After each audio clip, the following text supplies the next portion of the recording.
Hello and welcome to my channel. I'm Michaela Peters. So I titled this video something very provocative, and if you think that it's about gender identity, then you're misinformed. What I want to say by this is one of the challenges that I've been facing my whole life in a lot of different situations is that people are very uncomfortable with nuance and juxtaposition, which I'm full of as a person. And I had one friend recently tell me the reason why people don't like it is because they don't understand it, and I totally agree with that, and I think that that makes sense. But I just kind of want to list a couple of these things because people really just don't get that it is possible to be doing two things at once. Do I always recommend it? I mean, depends on you, dude. I don't know. A couple of these things are like, how do you work full-time and do a PhD? By the way, I'm not the only person who does this. I actually have come to learn that a couple of my friends who live here are also doing that. I mean, granted, it's kind of through their company and they're already working with a research company. Okay, well, whatever. I'm not the only person doing it, so I don't really understand why that's so confusing to people. Also, like, everything's remote these days. Like, I do PhD work from the US, like, even though my PhD's in Finland, so, why is this confusing? I have no idea. Okay, so other things that people really don't understand. Okay, so do you live in the US or do you live in Finland? Well, I deliberately spend more time in the US because it is more advantageous for me. However, I maintain my residency in Finland and I have the right to do so. And I also don't understand why this is so confusing to people. I'm also trying to think about how to make this long-term sustainable, and I think if I could eventually be actually good at entrepreneuring, aside from just YouTube, because this is not enough money to do that. I got to figure out how to monetize better, but we're going to call that a PM problem, post-move problem, because I'm mostly worried about that right now.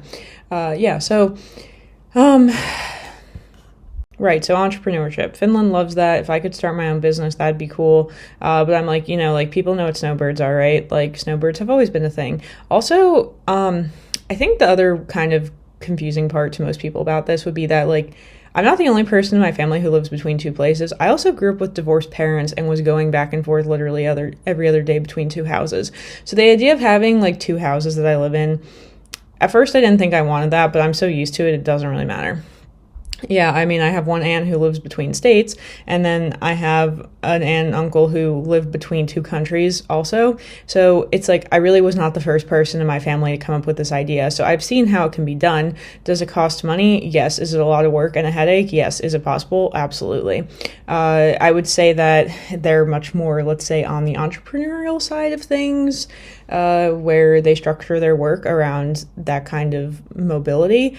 I have the luxury of not having to due to my remote work, and yes, people are very envious of this. I mean, you can do it too if you want to stare at a computer for 8 hours a day. Most people don't want to do that, so pick your battles, man.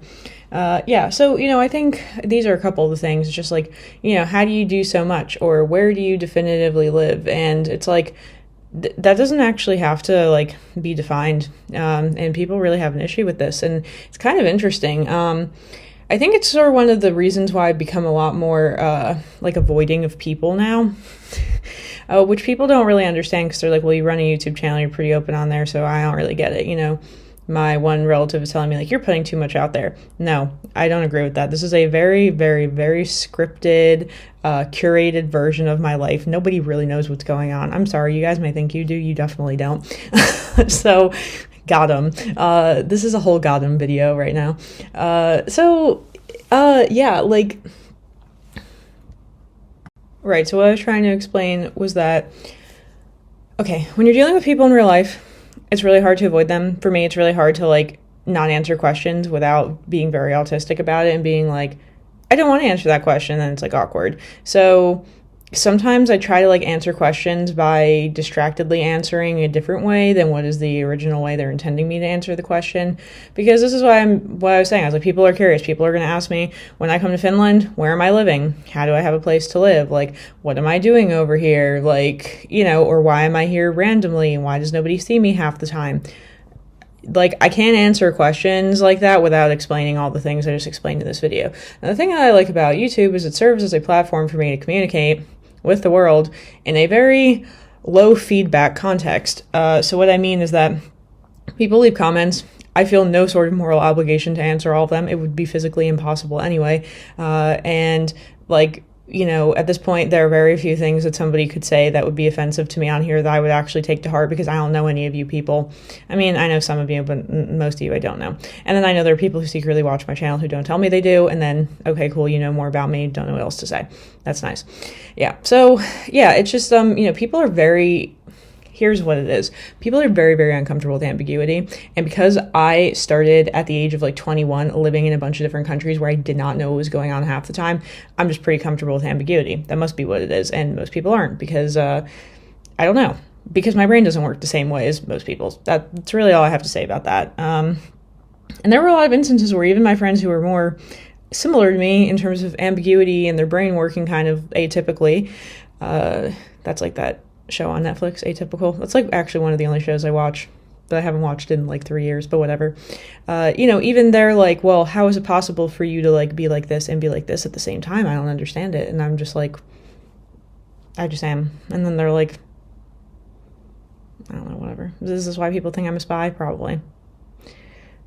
I don't want to be a spy, okay? Like, this is more on the Russian side, but like, I did talk to the NSA people one time at a career fair, the National Security Agency. I couldn't do that job.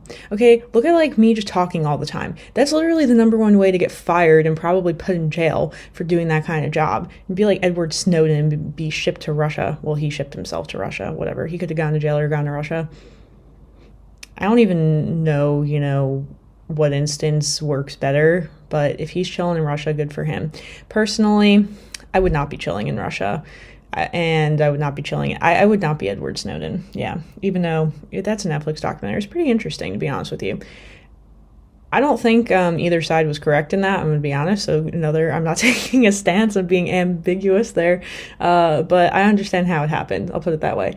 Yeah, but no, being a spy is hard because you need to like shut up and not tell anybody anything. And then you come home and you can't even talk to your spouse or whoever is around to listen to you about how your day was because you're not allowed to talk about your work. Like, I couldn't do that job. I just couldn't. That's just self-awareness, okay? Like, no, I'm not being a spy. I don't want to. It's too hard. Also, to be fair, the government does not pay as well as corporate America. Like, I'm also aware of this. Something I've explained, I think I've explained this more on the Russian side, that part of my strategy with working a corporate job pretty early on is by the time I go to work for the government, because I have to for a year because I had a Boren scholarship, I keep kicking that can down the road by doing a PhD, by the way. It's like, I've always said my life is like a very well orchestrated game of Tetris. Still is, yeah. I mean, yeah, and it's really like everything's going well right now, which is cool, and I'm just waiting for the next dumpster fire. You're just waiting for the next shoe to drop? Yeah, I don't know. That's a trauma thing, I think. But yeah.